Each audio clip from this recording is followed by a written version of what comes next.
ಪ್ರತಿಭಟನೆಯ ಉದ್ದೇಶ ಏನು, ನವದೆಹಲಿಯಲ್ಲಿ ನಡೀತಾ ಇರ್ತಕ್ಕಂಥ ಜಾಗತಿಕ ಮಟ್ಟದ ಶೃಂಗಸಭೆಯನ್ನ, ಅದರ ನೇತೃತ್ವವನ್ನ ನಮ್ಮ ದೇಶದ 140 ಕೋಟಿ ಪ್ರತಿನಿಧಿಯಾಗಿರ್ತಕ್ಕಂಥ ಶ್ರೀಯುತ ನರೇಂದ್ರ ಮೋದಿಜಿಯವರು ವಹಿಸಿದ್ರು. ಆ ಒಂದು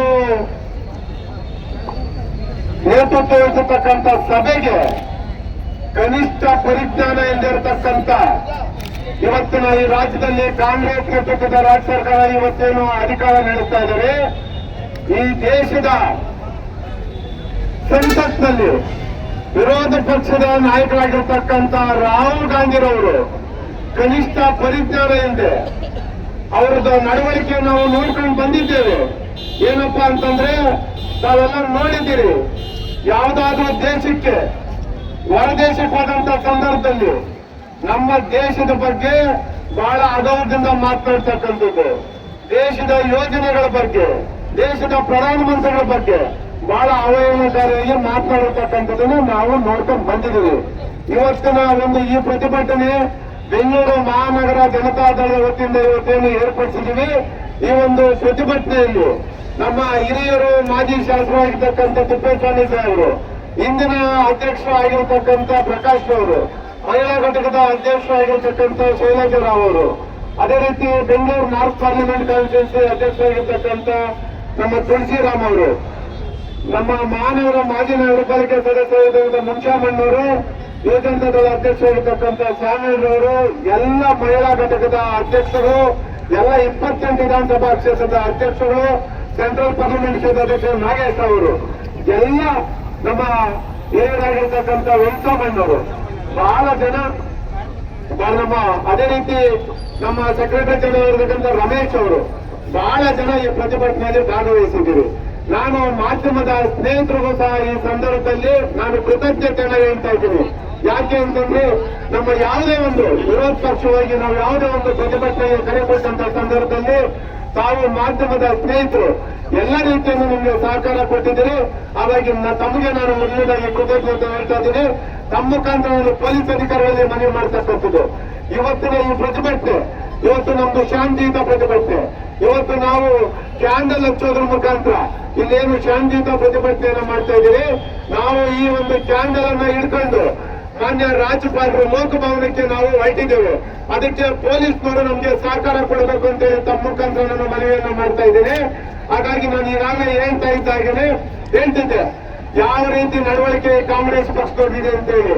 ನಾವು ಈಗಾಗಲೇ ರಾಜ್ಯ ಸರ್ಕಾರದ ಯಾಕೆ ಪ್ರಸ್ತಾಪ ಮಾಡಿದೆ ಅಂತಂದ್ರೆ, ಈ ದೇಶದ 140 ಕೋಟಿ ಜನರ ಪ್ರತಿನಿಧಿಯಾಗಿರತಕ್ಕಂಥ ಶ್ರೀಯುತ ನರೇಂದ್ರ ಮೋದಿಜಿಯವರ ಒಂದು ಭಾವಚಿತ್ರವನ್ನ ವಿಧಾನಸೌಧದ ಮುಂದೆ ಒಂದು ಅವರಿಗೆ ಅವಹೇಳನ ಮಾಡ್ತಕ್ಕಂಥದನ್ನ ಕಾಂಗ್ರೆಸ್ನವರು ಹಾಕಿದ್ರು.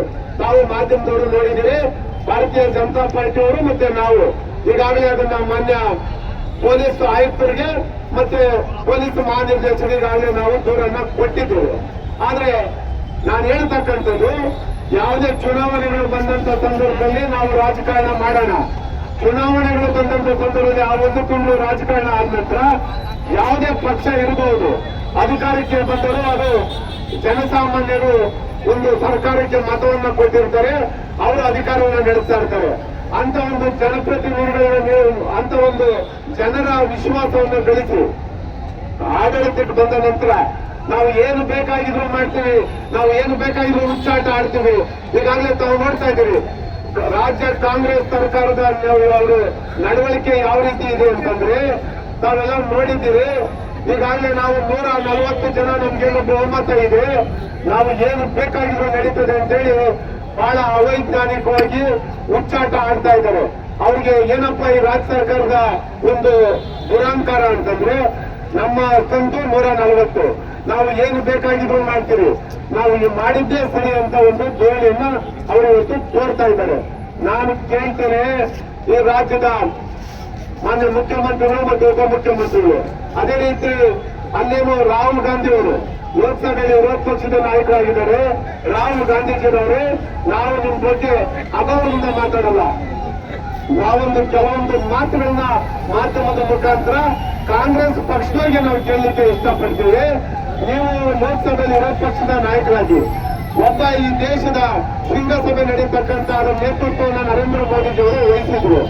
ಆದ್ರೆ ತಾವು ಇವತ್ತೊಂದು ದಿವಸ ಯಾವ ರೀತಿ ಇತ್ತು ನಿಮ್ಮ ಕಾಂಗ್ರೆಸ್ ಪಕ್ಷದವರ ನಡವಳಿಕೆ ಅರೆಬೆತ್ತಲೆಯಾಗಿ ಇಡೀ ದೇಶದ ಸಮ್ಮಿಟ್ ನಡೀತಾ ಇರಬೇಕಾದ್ರೆ ಹಲವಾರು ಸಾಕಷ್ಟು ಬೇರೆ ಬೇರೆ ದೇಶದಿಂದ ಇವತ್ತು ಏನು ಇನ್ವೆಸ್ಟರ್ಸ್ ಆಫ್ ಇಂಡಿಯಾ ಆ ಇನ್ವೆಸ್ಟ್ ಮಾಡ್ಲಿಕ್ಕೆ ಏನ್ ಬಂದಿದ್ರು, ಆ ಇನ್ವೆಸ್ಟ್ ಮಾಡ್ಲಿಕ್ಕೆ ಬಂದಂತ ಸಂದರ್ಭದಲ್ಲಿ ತಾವು ಇಡೀ ಈ ದೇಶದ ಮುಂದೆ ಕಾಂಗ್ರೆಸ್ನವರು ಇವತ್ತೇನು ನಮ್ಮ ನಡವಳಿಕೆ ಇತ್ತು, ಇವತ್ತು ನಾವು ಮಾತ್ರ ನಿಮ್ಮನ್ನ ವಿರೋಧ ಮಾಡತಕ್ಕಲ್ಲ, ಇಡೀ ದೇಶದ ಮುಂದೆ ಕಾಂಗ್ರೆಸ್ ಪಕ್ಷ ಬೆತ್ತಲೆ ಆಗಿದೆ.